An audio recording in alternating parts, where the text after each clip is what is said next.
Hello, everybody. Today is day 2 of the financial management class. Let's get into it. What is the topic that we are studying today? It is going to be inflation. So I'm going to share my screen, look at the screen so you can look at the notes, and that way you can take some good notes yourself. And we are going to beat inflation. Okay.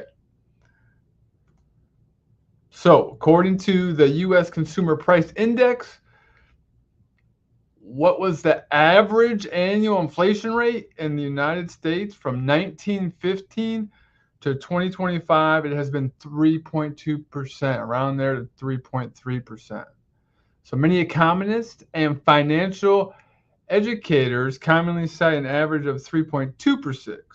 All right, so can we put this in a equation? We can. All right, so FV equals PV, 1 plus 0.0326, and then N for number of years. So what does that mean? Well, let's look at it. If I had $100 in purchasing power in 1915, that would require several $1,000s today to purchase a simple basket of goods or services. Money sitting idly generally loses purchasing power over a long period of time. Appreciating assets and productive investments can help offset inflation's impact, which is what we teach on in the course. Appreciating assets and productive investments. So let's look at the calculation. What does FV mean? That means future value, the amount of money needed in the future according for accounting for inflation.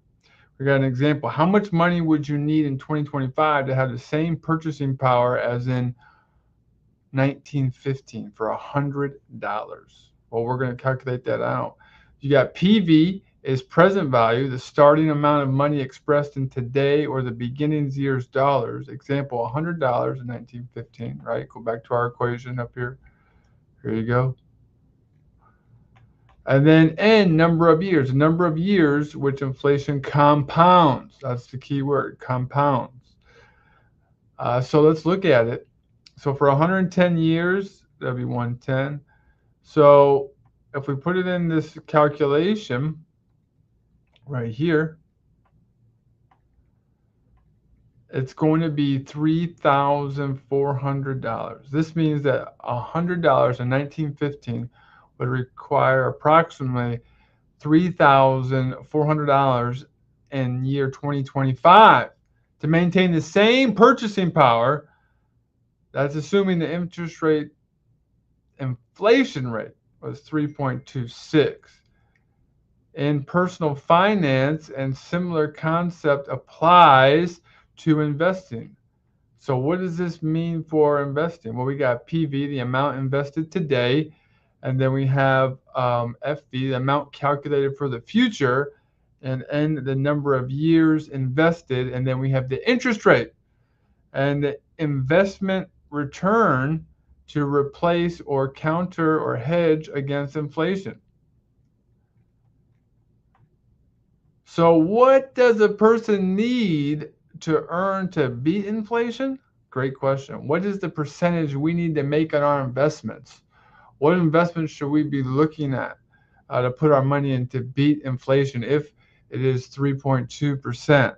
Well, let's look at it. Well, if a person is not earning around 6%, at least 6%, depending on taxes, on your investment to stay ahead of taxes, because when you sell your investment, you got to pay taxes, and inflation, a person may be falling behind.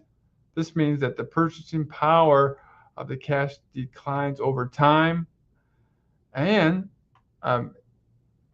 we are going to show the impact. So let's say 3.2% would double over 22 years. So a retiree needing $50,000 per year today may need roughly $100,000 per year in 2 decades. So that's a good thing for planning right there. So about every 22 years, it doubles because you got the compound interest of 3.2%.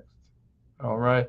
So we just learned about why are appreciating assets so important.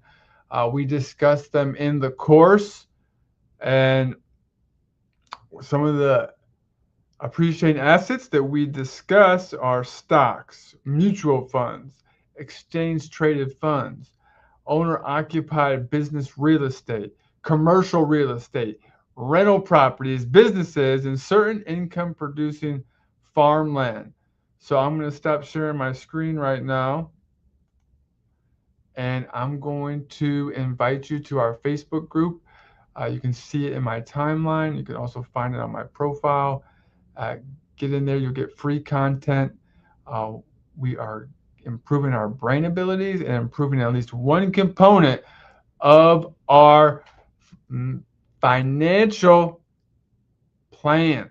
We have main components of a financial plan is the term we're using, and we're excited. So we look forward to coming on tomorrow.